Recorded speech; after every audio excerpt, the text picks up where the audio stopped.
جب میرا بندہ کسی محفل میں میرا ذکر کرتا ہے، میں اس سے کہیں بہتر محفل میں اس کا ذکر کرتا ہوں۔ اللہ کی محفل تو ملائکہ اعلیٰ کی ہے، ملائکہ مقربین کی ہے۔ بہرحال اللہ کو تم اپنے دل میں مستحضر رکھو، اللہ تعالیٰ تمہیں بھی یاد رکھے گا۔ دوبارہ فرمایا احفظ اللہ تجدہ امامک تجاہک، اللہ کو یاد رکھو تو اپنے سامنے موجود پاؤ گے، جب چاہو دعا کرو تو احفظ اللہ تجدہ امامک یا تجاہک، اپنے سامنے موجود پاؤ گے۔ اذا سألت فاسأل اللہ، اب آ گیا وہ مرکزی مضمون۔ دیکھو جب مانگو اللہ سے مانگو، غیر اللہ کے سامنے ہاتھ دراز کرو ہی مت۔ ایک حدیث میں آتا، یعنی حرام نہیں ہے، دنیاوی قواعد اصول قوانین کے تحت کسی سے مدد چاہنا، کوئی سوال کرنا حرام نہیں ہے، آپ سوال کریں، مدد لیں، اسی پر دنیا قائم ہے، ایک دوسرے کے ساتھ تعاون کے ساتھ۔ لیکن اونچا مقام کیا ہے؟ کسی سے سوال مت کرو سوائے اللہ، یہاں تک کہ جوتے باندھنے کا تسمہ تمہیں درکار ہے تو بھی کسی سے مت مانگو، اللہ سے مانگو۔ کیا پتہ اللہ کس کے دل میں ڈال دے اور وہ آ کے تمہیں تسمہ پیش کر دے۔ ہوتا ہے ایسا، بس اوقات ہوتا ہے۔ جو اللہ کے ساتھ لو لگا کر رکھنے والے ہیں ان کے تو ایسے واقعات ہوتے ہیں کہ دل میں ایک بات آئی اور اس کے بعد وہی بات جو ہے وہ کوئی شخص آ گیا اور اس نے وہ بات پوری کر دی۔ کیونکہ لوگوں کے دل جو ہے وہ تو اللہ کے دو انگلیوں کے مابین جو چاہتا پھر دیتا۔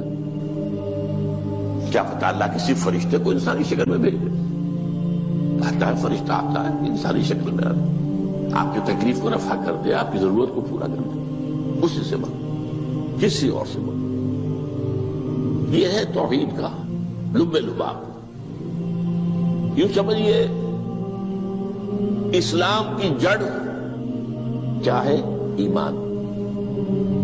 اسلام کا جو خارجی نظام عمل ہے، انفرادی اعمال ہو، اجتماعی ہو، ان سب کی روح رواں کیا ہے؟ ایمان۔ ٹھیک، ایک بات ہو گئی۔ ایمان کا خلاصہ لب لباب کیا ہے؟ ایمان باللہ۔ جیسے ایمان بالآخرہ بھی ہے، ایمان بالملائکہ ہے، ایمان بالانبیاء ہے، ایمان بالرسل ہے، ایمان بالکتب ہے، ایمان بالقدر ہے، لیکن اصل ایمان، اسی لیے ایمان مجمل میں آپ کو معلوم ہے کسی اور چیز کا ذکر نہیں۔ آمنت باللہ کما ہوا باسمائہ وصفاتہ وقبلت جمیع احکامہ اقرار باللسان وتصدیق بالقلب، یہ ایمان مجمل ہے۔ اجمالی طور پر ایمان اس کا نام ہے، ہاں مفصل تفصیلی طور پر آمنت باللہ وملائکتہ وکتبہ ورسلہ والیوم الآخر والقدر خیرہ وشرہ من اللہ تعالی۔ تو اسلام کی جڑ ایمان، اور اسلام کا سارا جو نظام عمل ہے، چاہے انفرادی اعمال ہو چاہے اجتماعی، ان سب کی روح رواں ایمان، اور ایمان کا خلاصہ ایمان باللہ۔ اور ایمان باللہ کا اصل حاصل وہ ہے جو اس حدیث میں آ رہا، اس کے دو ہیں تقاضے، عبادت صرف اسی کی، استعانت صرف اسی سے۔ اس لیے میں نے سورہ فاتحہ کا تذکرہ شروع میں کیا، یہ عبادت کا جوہر ہے، عبادت کا جو ہے یہ ایمان کا حاصل، عبادت صرف اس کی ہے اور استعانت صرف اس سے۔ استعانت ہی میں سوال بھی آ گیا، یہ بھی مدد ہے، آپ کسی سے کچھ مدد مالی چاہ رہے ہیں یا کوئی اور مدد چاہتے ہیں، کسی کام میں مدد چاہتے ہیں، جیسے میں نے کہا تھا کہ سفارش کرانا چاہتے ہیں، بھی مدد ہے۔ وَإِذَا اسْتَعَنْتَ فَاسْتَعِنْ بِاللَّهِ، اور جب مدد مانگو صرف اللہ سے مانگو۔ اور وہ سارے الفاظ یاد کر لیے، استدعاء، استعانت، استغاثہ، یہ جو غوث اعظم سے استغاثہ کیا جاتا ہے یہ تو شرک ہے۔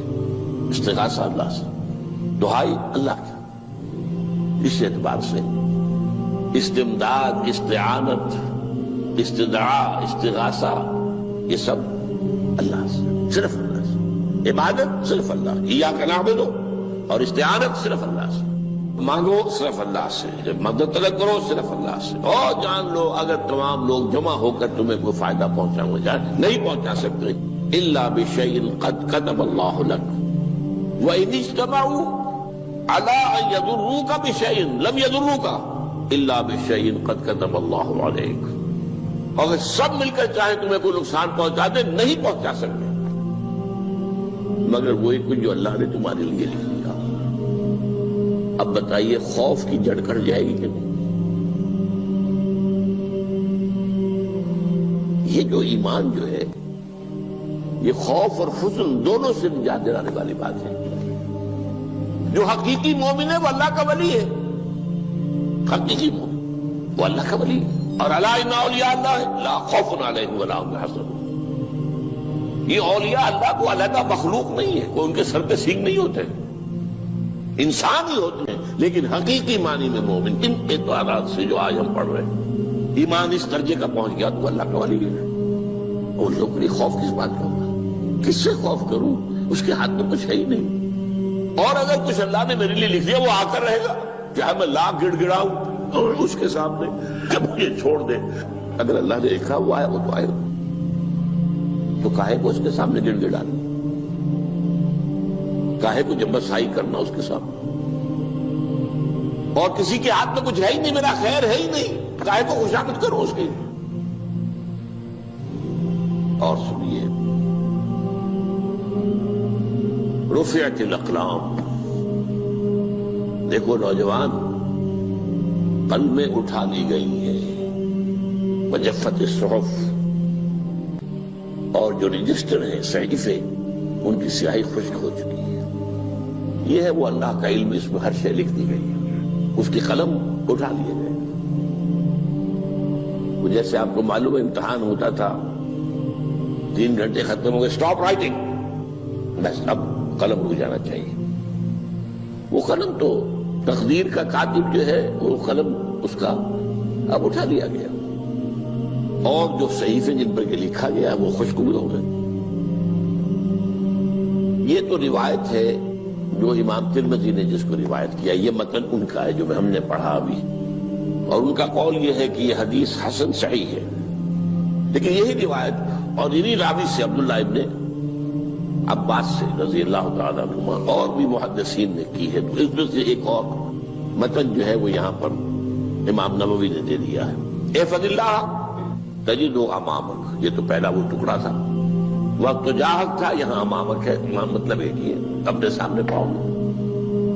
اللہ کی حفاظت کرو, اللہ کو دل میں, اللہ کی یاد کو محفوظ رکھو, گویا کہ اللہ کو مستحضر رکھو. ذکر اللہ کے معنی کیا ہے؟ استحضار اللہ فی القلب, یہ ذکر اللہ ہے. جنہیں ہم ذکر سمجھ بیٹھے ہیں وہ ذکر کے ذریعے ہے. اقیم الصلاۃ لذکری, نماز قائم کرو میری یاد کے لیے. نماز ذریعہ ہے یاد کا. یہ علیحدہ بات ہے کہ آپ نے 17 رکعتیں بھی پڑھ لی ہو عشاء کی اور یاد آپ کو آئی ہی نہیں کوئی.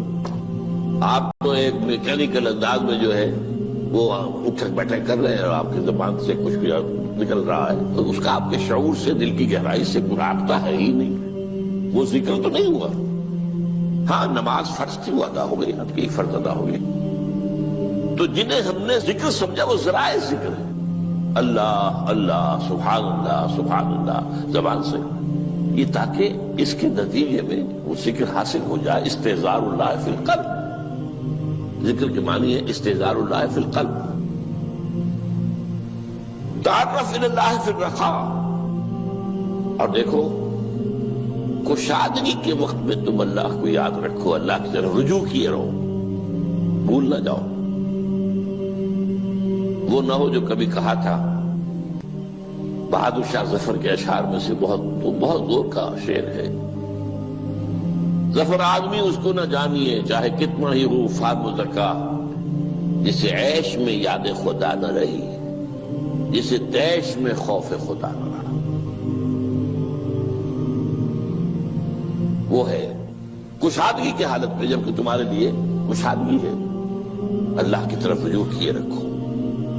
یعرف کا فی الشدہ, تو اللہ اپنی توجہ تم پر رکھے گا شدت کے وقت میں. جب تمہیں کوئی تکلیف ہے اس تکلیف کو تم پر آسان کر دے گا. تکلیف تو آنی ہے, لکھی ہوئی ہے, وہ تو آئے گی. لیکن یہ کہ اللہ تعالیٰ اس کی شدت کو ایک ہی چیز ہے جس کو ایک انسان بہت شدت کے ساتھ محسوس کر رہا ہے، دوسرا آدمی اتنا نہیں محسوس کر رہا ہے، احساس کا معاملہ ہوگا نا۔ وہ تو اصل میں اگر انسان کی نرز کٹی ہوئی ہے تو احساس ہوگا ہی نہیں، سرے سے نہیں ہوگا۔ تو اس اعتبار سے اللہ تعالیٰ تمہارے لیے وہ شدت کی کمی کر دے گا۔ وَاعْلَمْ أَنَّمَا أَخْطَأَكَ لَمْ يَكُنْ لِيُصِيبَكَ، اور جان لو جو چیز تم سے چھوٹ گئی ہے، رہ گئی ہے، وہ ہرگز تمہیں ملنے والی نہیں تھی۔ اب آپ نے کسی ملازمت کے لیے درخواست دی ہے، درخواستیں مانگی گئی ہیں، اپنی سی محنت کر لی، نہیں ملی ملازمت، اب آپ بیٹھے ہوئے افسوس میں، رنج میں، غم میں، فلاں نے یہ کر دیا، فلاں نے یہ کر دیا، وہ فلاں جو ہے بڑی تکڑی سفارش لے آیا تھا، فلاں نے رشوت دے دی۔ چھوڑو میاں اس کو، وہ تمہارے لیے نہیں تھی۔ کاہے کو اپنے ذہن کے اندر یہ کھچڑی پکا رہے ہو بیٹھے ہوئے؟ خواہ آپ شاید سوء ظن میں بھی مبتلا ہو رہے ہو، کسی نے نہ رشوت دی اور آپ سمجھتے ہو کہ رشوت دی ہے اس نے۔ یہ ساری چیزیں جو ساری سیئات، ان کی جڑ کٹ جائے گی۔ وَعْلَمْ أَنَّمَا أَخْطَأَكَ لَمْ يَكُنْ لِيُصِيبَكَ وَمَا أَصَابَكَ، جو چیز تم پر آ گئی، لَمْ يَكُنْ لِيُخْطِئَكَ، ہو ہی نہیں سکتا تھا کہ وہ تم پر نہ آ۔ یہ کر لیتا تو ہو جاتا، شاید یہ کر لیتا، میں نے ٹیکا پہلے لگوا دیا ہوتا تو یہ بات نہ ہوتی۔ بھائی وہ جو ہونا تھا وہ ہونا تھا۔ اب یہ وہ چیز ہے جس سے انسان میں کیفیت پیدا ہوتی، تسلیم و رضا۔ ہم بھی تسلیم کی خو ڈالیں گے، بے نیازی تیری عادت ہی صحیح، اے اللہ جو تو نے چاہا مجھے قبول ہے۔ اسی لیے میں نے آپ کو آیتیں سنائی، سورہ تغابن کی، ما اصاب من مصیبت الا باذن اللہ، کوئی مصیبت نہیں آتی مگر اللہ کے اذن سے۔ وَمَن یؤمن باللہ یہد قلبہ، جو اللہ پر ایمان رکھتا ہو اللہ اس کے دل کو ہدایت دے دیتا ہے۔ ہدایت کس بات کی؟ تسلیم و رضا۔ سر دوستاں سلامت کہ تو خنجر آزمائی، نہ شبد نصیب دشمن کے شبد ہلاکت دے گا۔ اے اللہ تیری طرف سے ہے، مجھے قبول ہے، اور بظاہر مجھے تکلیف ہو رہی ہے لیکن یقیناً اس میں میرا کوئی خیر ہے۔ بیدک الخیر، تیرے ہاتھ میں تو خیر ہی خیر ہے، جو بھی تیری طرف سے آئے۔ سر تسلیم خم ہے جو مزاج یاد میں، اور یہ مضمون جو ہے زیادہ بڑے پیمانے پر سورہ حدید میں آیا ہے۔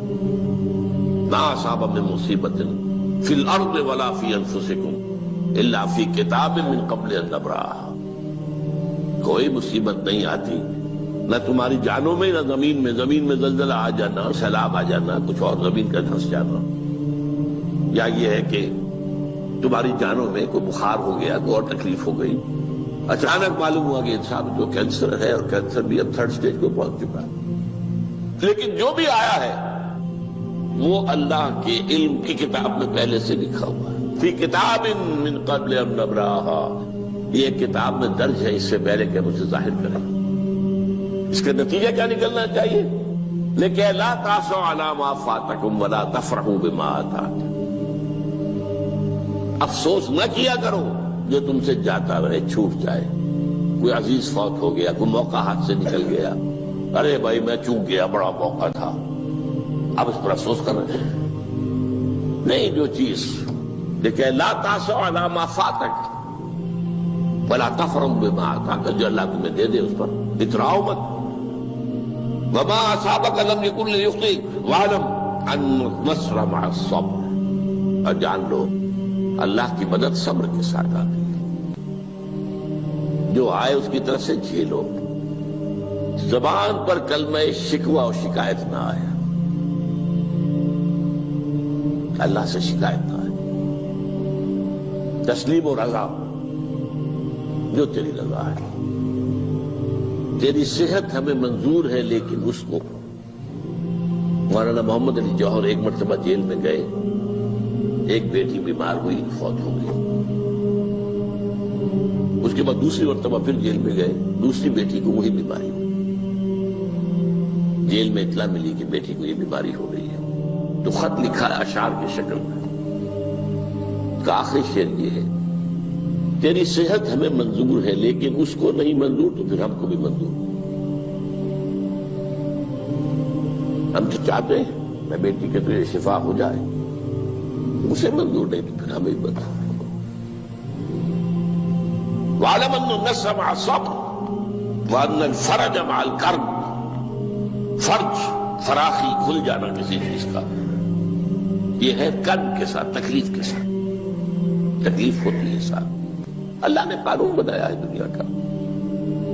اب آپ اندازہ کیجئے بچے کی ولادت میں ماں کو کتنی تکلیف اٹھانی پڑتی ہے۔ آج کل تو فیشن ہو گیا ہے، سیدھے سیدھے جاؤ، آپریشن کراؤ، تکلیف سے بچ جاؤ، لیکن یہ ہے کہ یہ بھی آپ کے علم میں ہوگا، وہ ساری تکلیف جیسے ہی بچے کو لا کر ماں کے برابر لٹایا ہے، ساری تکلیف ختم، پھر جو راحت اسے میسر آتی ہے۔ ان الفرج مع الکرب وان مع العسر یسرا، اسی لیے میں نے وہ آیتیں بھی پڑھی تھی، ان مع العسر یسرا، ان مع العسر یسرا۔ اس دنیا میں یہ اللہ نے نظام بنایا ہے، سختیاں جھیلنی ہی ہوں گی۔ لقد خلقنا الانسان فی کبد، ہم نے انسان کو پیدا کیا مشقت کے اندر، مشقت تو کرنی پڑے گی۔ کسی کی جسمانی مشقت زیادہ، کسی کی ذہنی مشقت زیادہ، مشقت سے چارہ کسی کو نہیں۔ تو یہ ہے ان مع العسر یسرا، ان مع العسر یسرا۔